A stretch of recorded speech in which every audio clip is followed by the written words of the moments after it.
নাটোরের সিংড়ায় ইতালি ইউনিয়নের কলেজপাড়া এলাকায় বন্যার পানিতে ভেসে থাকা এক যুবকের মরদেহ উদ্ধারের ঘটনায় চাঞ্চল্যকর তথ্য উদ্ঘাটন করেছে র‍্যাব-৫। ৩১ জুলাই সন্ধ্যায় স্থানীয়রা বন্যার পানিতে ভাসমান মরদেহটি দেখতে পেয়ে র‍্যাব ও পুলিশকে খবর দেয়। তদন্তে জানা যায় এটি একটি পরিকল্পিত হত্যাকাণ্ড। এ ঘটনায় গ্রেফতার করা হয়েছে ২ যুবককে।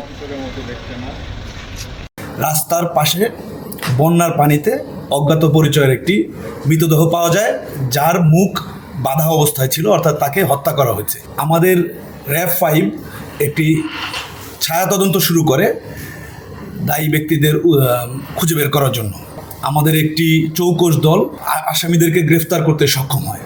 খুন হওয়া ব্যক্তি মূলত একজন ভ্যান চালক, তার এই ভ্যানকে নিয়ে যাওয়ার জন্যই হত্যাকাণ্ড সংঘটিত হয়।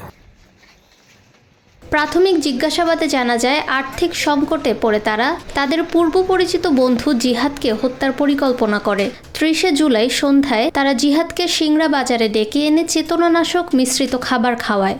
অচেতন হলে তাকে ভ্যানে করে নির্জন স্থানে নিয়ে গিয়ে টিউব পেঁচিয়ে শ্বাসরোধে হত্যা করে এবং মরদেহটি বন্যার পানিতে ফেলে রেখে পালিয়ে যায়।